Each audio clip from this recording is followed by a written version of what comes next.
2026 தமிழ்நாட்டில் அதிமுகவுடன் இணைந்து கூட்டணி ஆட்சி அமைப்போம். எடப்பாடி பழனிசாமி தலைமையில்தான் கூட்டணி செயல்படும் என்றும் அமித்ஷா உறுதி.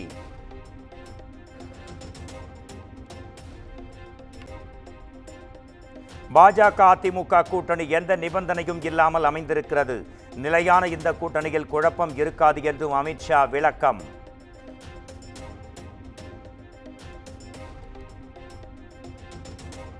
அதிமுக உட்கட்சி விவகாரத்தில் பாஜக தலையிடாது என அமித்ஷா உறுதி. ஓபிஎஸ் குறித்து தேர்தல் சமயத்தில் பேசி முடிவெடுக்கப்படும் என்றும் விளக்கம்.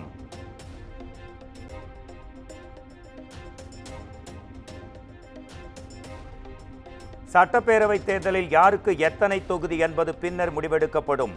தேர்தலில் வெற்றி பெற்ற பின் எப்படி ஆட்சி அமைப்பது என்பது குறித்து விவாதிக்கப்படும் என்றும் அமித்ஷா விளக்கம்.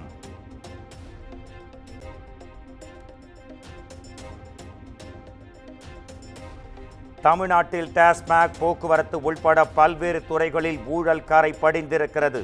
ஊழல் குறித்து முதலமைச்சரும் துணை முதலமைச்சரும் மக்களிடம் மன்னிப்பு கேட்க வேண்டும் என்றும் அமித்ஷா அறிவுறுத்தல்.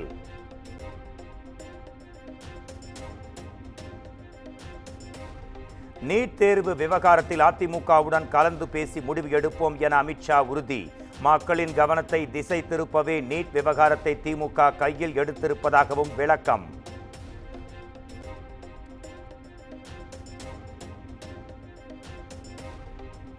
தமிழ் மக்களையும் தமிழ் மொழியையும் கௌரவமாக கருதுகிறோம்.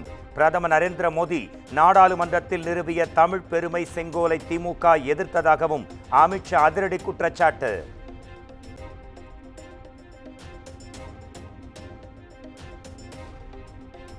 அண்ணாமலைக்கு தேசிய பதவி வழங்குவது குறித்து கட்சி முடிவெடுத்துக் கொள்ளும். அண்ணாமலை மாற்றத்திற்கு பிறகுதான் அதிமுகவுடன் கூட்டணி உறுதியானதாக வெளியான தகவலில் உண்மையில்லை என்றும் அமித்ஷா விளக்கம்.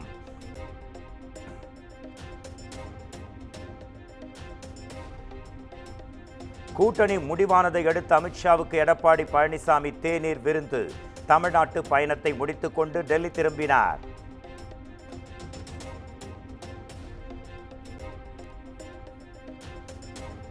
பாஜக மாநில தலைவர் பதவிக்கு நயினார் நாகேந்திரன் மட்டுமே விருப்ப மனு தாக்கல்.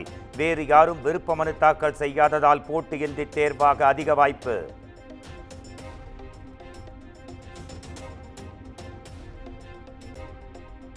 நாளை மாலை வெளியாகிறது பாஜக மாநில தலைவர் அறிவிப்பு. சென்னை ஸ்ரீவாரு மண்டபத்தில் பிரம்மாண்ட நிகழ்ச்சிக்கு பாரதிய ஜனதா கட்சி ஏற்பாடு.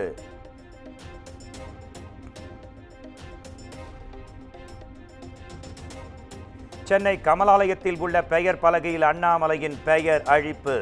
அழித்தது யார் என குழு அமைத்து விசாரணை நடத்த பாஜக தலைமை முடிவு.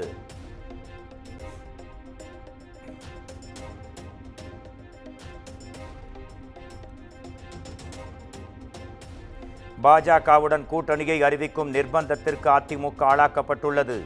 அண்ணா ஜெயலலிதாவை தரக்குறைவாக பேசியவரோடு இபிஎஸ் கூட்டணி அமைத்திருப்பதாகவும் திமுக எம்பி கனிமொழி விமர்சனம்.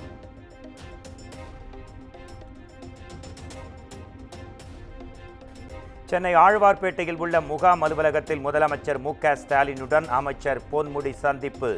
தமது கருத்திற்கு வருத்தம் தெரிவித்ததாக தகவல்.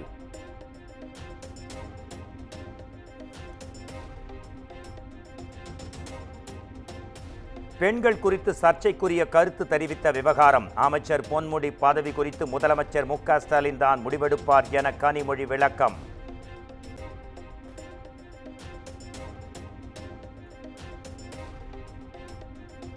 வங்கி கடன் மோசடியில் திமுக எம்பி அருண் நேருவிடம் முக்கிய ஆவணங்கள் பறிமுதல்.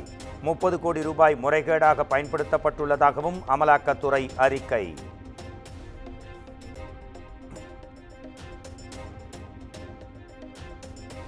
நகராட்சி நிர்வாக மற்றும் குடிநீர் வழங்கல் துறையில் டெண்டர் வழங்குவதில் முறைகேடு. மாநிலம் முழுவதும் நெட்வொர்க் அமைத்து முறைகேட்டில் ஈடுபட்டதாக அமலாக்கத்துறை அதிர்ச்சி ரிப்போர்ட்.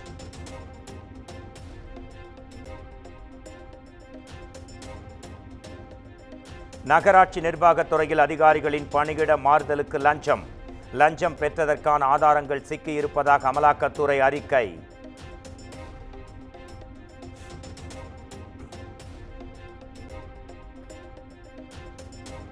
ராமதாஸ் அன்புமணி இடையே சின்ன சலசலப்புதான். பாமக ஒரு குடும்பம் மாதிரி என்றும் கட்சியின் கௌரவ தலைவர் ஜி.கே. மணி பேட்டி.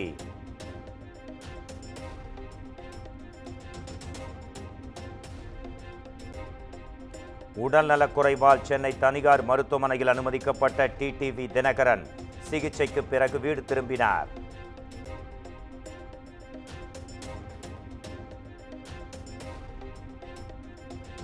பன்ருட்டியில் உள்ள தனியார் நகைக்கடையில் இந்திய தர நிர்ணய அதிகாரிகள் சோதனை. போலி ஹால்மார்க் முத்திரை கொண்ட சுமார் 5 கோடி ரூபாய் மதிப்பிலான தங்க நகைகள் பறிமுதல்.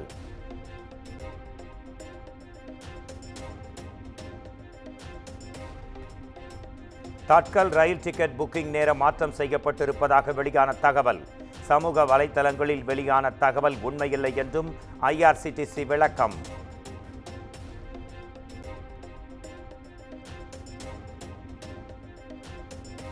இந்த ஆண்டு 10க்கும் மேற்பட்ட செயற்கைக்கோள்கள் விண்ணில் ஏவப்படும். இஸ்ரோ தலைவர் நாராயணன் பேட்டி.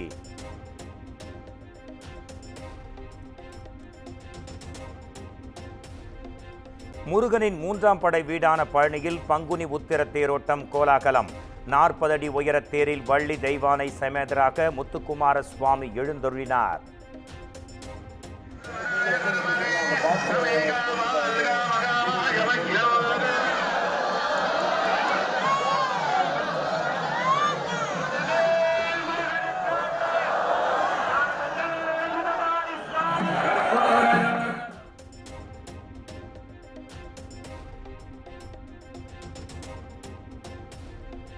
கோவை மாவட்டம் வெள்ளியங்கிரி மலை மீது ஏறிய பக்தர் உயிரிழப்பு.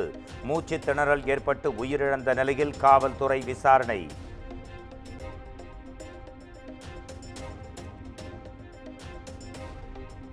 தமிழ்நாட்டில் 7 இடங்களில் சதமடித்த வெப்பநிலை.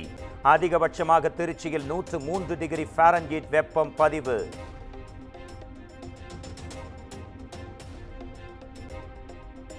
டெல்லி மாநகரின் பல்வேறு பகுதிகளில் புழுதி புயல்.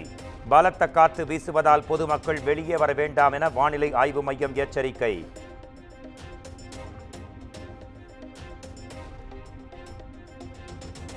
பத்மநாப சுவாமி திருக்கோயிலில் வெகு விமர்சையாக நடைபெற்ற ஆராட்டு ஊர்வலம்.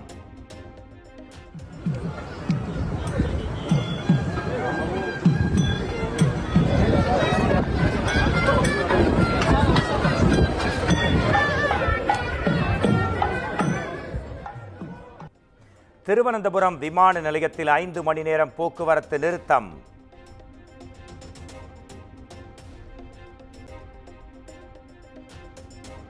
மியன்மாரில் மீண்டும் நிலநடுக்கம். ரிக்டர் அளவுகோலில் 4.1 பதிவான நிலையில் கட்டடங்கள் லேசாக அதிர்ந்தன.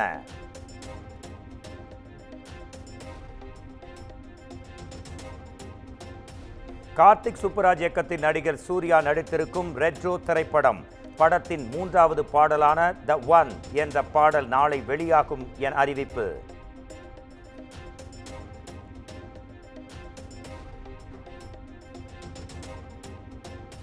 ஆதிக் ரவிச்சந்திரன் இயக்கத்தில் அஜித்குமார் நடிப்பில் வெளியான குட் பேட் அக்லி திரைப்படம். முதல் நாளில் தமிழ்நாட்டில் மட்டும் சுமார் 31 கோடி ரூபாய் வசூலை அள்ளியிருப்பதாக படக்குழு அறிவிப்பு.